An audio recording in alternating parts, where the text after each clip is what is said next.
Je sais qu'en général, je suis quelqu'un qui paraît arrogant. Il y en a même qui ont dit que j'avais un ton condescendant. Il y en a qui peut-être estiment que dans mes critiques, je suis extrêmement méchant envers les gens, ou en tout cas envers les acteurs ou les réalisateurs, tout ça. Mais quand même, quand je critique un film, je manque pas d'arguments. Après, c'est mes goûts et vous avez vos propres goûts. Mais là, sincèrement, si je trouve le scénariste de ce film, je le tue. Je l'emplâtre, je vais lui faire tellement de mal, j'ai envie de lui péter la gueule vénère. Bonjour et bienvenue pour la critique de Predator, où on a littéralement chié sur les Predators. Film réalisé par monsieur Shane Black, qui a réalisé entre autres Iron Man 3, si je ne m'abuse. Au niveau de la réalisation, c'est pas un problème, hein. C'est plutôt acceptable, on voit bien les choses. Maintenant, c'est vrai qu'au niveau gore, on aurait peut-être aimé un peu plus, puisque c'est les Predators, mais sachez qu'on va quand même voir beaucoup de sanguettes, il y aura beaucoup de corps découpés, on va pas cutter très rapidement, on va nous laisser profiter par moment. Après, il y a beaucoup de morts vers la fin, où on les verra un peu moins, parce que ça sera dans la pénombre et dans la forêt. Sachez aussi que ça sera une critique avec spoiler, je préfère vous avertir, c'est écrit de toute façon dans le titre, mais voilà, je préférais vous avertir quand même encore une fois. On va spoil, je suis obligé parce que il faut que je justifie à quel point ce film est pas bon et que je ne vous invite pas du tout à aller le voir, hein. Mais sachez que l'épisode de 2010 est un chouïa meilleur que celui-là, côté scénario et côté visuellement. Parce qu'ici, ils ont réussi à rater le Predator. Ah ouais, ouais. Ouais, ouais. Même le premier Predator a un meilleur Predator visuellement. Ici, les images de synthèse sont dégueulasses. Ça se voit beaucoup trop. Mais bon. Voilà. Au niveau des acteurs, on a Boy Holbrook qui incarne le héros principal dénommé Queen. Nous avons Trevant Rhodes. Au niveau du méchant, parce qu'il y a un méchant être humain, il n'y a pas que des prédateurs, nous avons Sterling K. Brown que j'ai nommé Monsieur Chewing-Gum parce qu'il n'arrête pas de bouffer des chewing-gums. On ne saura jamais pourquoi. C'est con, hein, on pourrait juste dire ah, t'as arrêté de fumer ou voilà. Non. Il bouffe juste des chewing-gums, peut-être qu'il a une mauvaise haleine, certainement. Le personnage est extrêmement mal écrit. C'est un méchant, mais de pacotille. Et en plus de ça, il meurt comme une merde. Mais alors, digne des meilleurs bip-bip et coyotes. Vraiment, il se fait littéralement péter la gueule tout seul. C'est juste à mourir de rire. Malheureusement, je vous inviterai pas à aller voir ce film juste pour cette scène, mais elle mérite le détour, mais elle arrive vers 1 heure et demie à peu près, si je ne m'abuse, si je me souviens bien. Il nous reste 2 acteurs, après il y en a plein d'autres. Nous avons Jacob Tremblay, jeune garçon qui incarne ici un enfant atteint d'autisme et du syndrome d'Asperger, parce que dans ce film, il faut savoir que c'est l'évolution de l'humanité. Apparemment, en tout cas pour les scientifiques de ce film, l'être humain pourrait finir tous autistes, avec le syndrome d'Asperger pour les plus chanceux. Ah non, mais moi, je signe pas de suite, hein. Je vous garantis qu'à choisir entre être un génie mais atteint d'autisme et être con, je vais rester con, hein. M'en voulez pas, mais je vois pas en quoi c'est l'évolution. Mais dans le film, en tout cas, c'est l'évolution parce que c'est un être divin, apparemment. Vous comprendrez quand je ferai la critique du scénario. Et nous avons comme actrice, alors c'est pas la seule, mais c'est celle qui est la plus présente, c'est vraiment l'héroïne au niveau des femmes, c'est Olivia Munn. Et alors, qu'elle est bonne et délicieusement bonne, tout simplement. Et il faut savoir que le scénariste a certainement un penchant pour elle, parce qu'il y a un personnage alors qui est atteint aussi d'une maladie mentale, je crois de la Tourette, le syndrome de la Tourette, si je ne m'abuse, enfin en tout cas si je me souviens bien. Donc il lui arrive de dire des phrases un peu dégueulasses.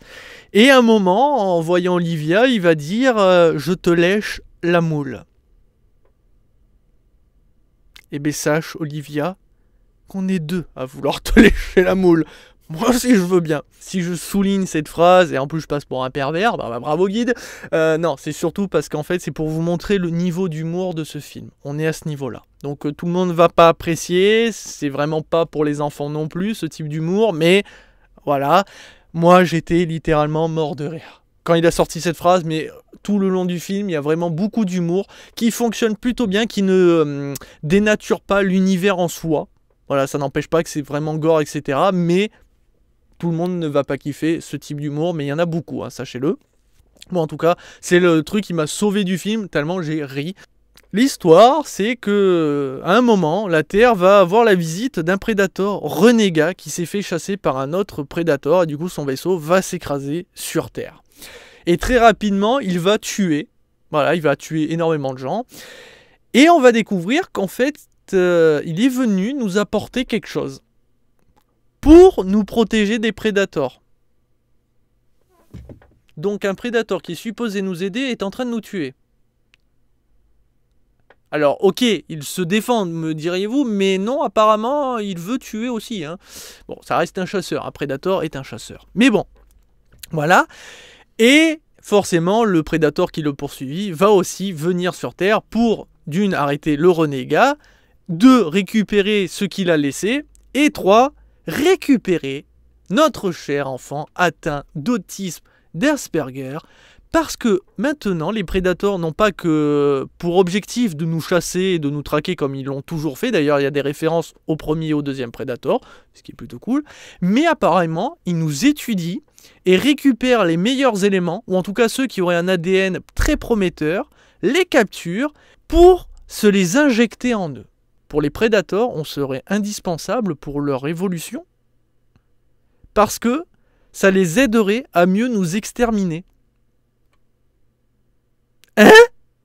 Attends. Parce qu'ils deviendraient plus intelligents? Sauf qu'à preuve du contraire, ils sont déjà bien plus intelligents que nous, vu la technologie de porc qu'ils ont. Pour le physique, peut-être, ils deviendraient certainement plus forts, plus robustes, plus résistants. Là non plus, ça ne fonctionne pas, puisqu'ils mesurent largement 2 mètres en général, ils sont plus costauds, ils sont plus résistants à la douleur et aux blessures graves. Donc là non plus, ça ne fonctionne pas. Ça n'a pas de sens. Parce que s'ils veulent nous exterminer, ils ont qu'à balancer 1 ou 2 bracelets sur la planète. Vous savez, ce fameux bracelet qui est capable de péter tout un pays, voire certainement toute une planète s'ils le voulaient. Et au pire, si vraiment... Voilà, c'est des chasseurs et qui veulent se battre à la loyale, ils peuvent venir à 100 et tous nous défoncer. Les Predators, c'est l'équivalent des Spartes. C'est des mecs, à 3, ils se font une armée d'aliens. Et s'ils ne survivent pas, ils se font péter, comme ça ils sont sûrs de gagner. Ils ne sont jamais perdants. Ils sont extrêmement intelligents, capables d'adaptation, ils ont une technologie extrêmement poussée. D'ailleurs, ils ressemblent énormément aux êtres humains. Alors, je parle pas physiquement, ils n'ont pas une gueule de porte-bonheur. Et oui, cette phrase va être à nouveau employée dans ce film de façon médiocre. Mais de façon... Enfin, c'est des bipèdes, quoi. Ils sont moches, ok. Mais ils sont comme les êtres humains, ils aiment tuer. En tout cas, une grande partie des êtres humains adorent tuer sans vergogne. C'est d'ailleurs pour ça qu'on est assez proche d'eux, d'une certaine manière. Mais ils nous sont supérieurs en tout point. En aucun cas, ils ont besoin de nous. Et du coup, toute l'histoire tombe à plat. En plus de ça, derrière, on rajoute des trucs totalement débiles, comme des chiens dreadlocks. Et il y aura un des chiens des Predators qui va survivre et qui va aider les êtres humains. Tout ça parce qu'apparemment...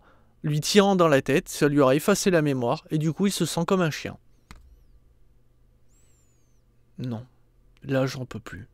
Vraiment, je veux bien être méchant là un peu trop, mais il n'y a rien à sauver.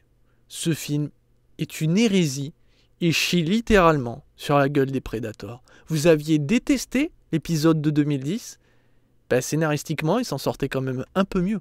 Parce qu'à la base, les Predators sont des chasseurs et viennent nous chasser. Et là, ce qu'on aurait dû voir, c'est des Predators, ou un en train de nous chasser, et un autre qui essaye de nous aider, parce qu'il y a des bons Predators qui ne veulent pas forcément nous exterminer. Là, d'accord.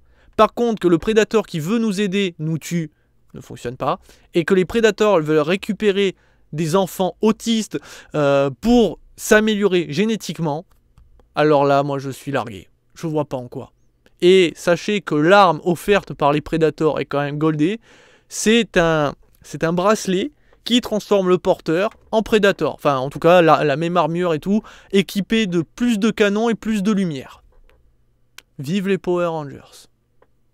Voilà ce que c'est devenu Predator.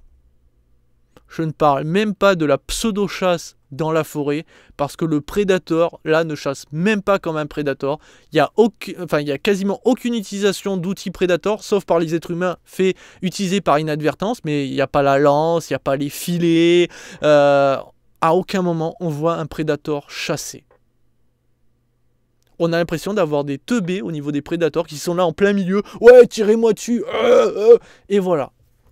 Alors bien sûr, ils vont tuer énormément de gens, mais on a presque l'impression que c'est pas fait exprès. Ma note. Je parle pas de la musique qui est, on va dire, assez similaire de ce qu'on avait entendu, les tatatam, vous savez, tout. Enfin bon, bref, si vous avez connu Predator. Voilà. Mais au niveau de ma note, du coup, alors il y a une note sincère, hein, celle quand j'ai vu le film, sans me dire, tiens, c'est Predator, 2 étoiles sur 5. Parce que l'humour vraiment l'humour, j'étais plié en deux. Et on va dire le côté sanguinolent qui était assez sympa. Soft, mais assez sympa. Et quelques personnages de l'équipe que vous verrez qui est intéressante. Et la note sincère du film pour ce qu'il nous offre, 0 étoile sur 5. Parce que là, j'ai souligné les points négatifs. Mais vous savez, il y en a un qui est encore plus vénère, tellement c'est mal écrit. L'enfant qui atteint d'Asperger et donc d'autisme, quand il entend des bruits ultra violents, il se met en PLS dans un coin et voilà, il n'est pas bien. Même quand un chien aboie, tous les bruits forts en fait, ça le perturbe. Comment tu peux m'expliquer qu'au milieu d'une fusillade où il y a plein de mecs qui tirent avec des mitrailleuses, des canons, il y a des explosions de lance-grenades et tout, pète à côté de lui, et le mec il est là, wouhou, pump it up, tout va bien.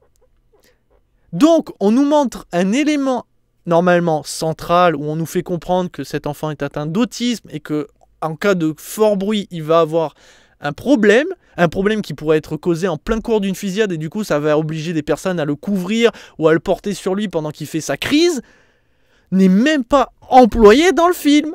Parce que le gamin, même au milieu d'une fusillade, se balade la main dans le slip. Et vous venez me dire que c'est un bon film ? Vous avez tout mon respect, les enfants. Franchement, je comprends les goûts et les couleurs. Il y en a qui peuvent aimer, il y en a qui peuvent détester. Mais moi, je pars toujours dans le principe le film doit respecter une chose. Là, c'est l'univers de Predator. Donc, tu dois respecter le Predator. Le personnage principal, c'est le Predator. Celui qui est sublimé est le Predator. Même quand il meurt, le Predator est classe, il est sublime. Voilà ce qu'on aurait dû voir. Un chasseur. D'ailleurs, le titre, la chasse, évolue. À aucun moment, en voyant les prédateurs, on voit de la chasse. Du coup, ce titre est mensonger. La seule chose qui doit évoluer, c'est leur code génétique. Mais ils utilisent des êtres humains. Encore qu'ils utilisent de l'alien, à la limite, ça serait beaucoup plus classe, parce que l'alien, le côté animal, le sang avec l'acide et tout, ça pourrait être beaucoup plus classe pour les prédateurs. Surtout le sens très aigu des aliens qui leur permet de chasser sans même voir quoi que ce soit. Alors que les prédateurs ont besoin d'un masque, tout ça, sinon ils sont ils sont plus ou moins aveugles. Donc, là oui, mais non, pas des êtres humains, pas une sous-race. Pour les prédateurs, nous sommes du gibier de la mer. On est des poulets qu'on lâche et qu'on fusille à coups de lance-roquettes à la limite. Voilà ce qu'on est pour des prédateurs. Putain, on a chié sur les prédateurs et vous voulez que je sois sympa ? Non, ce film est une merde et le scénariste, tiens, va te faire enculer. Ciao pour une prochaine critique.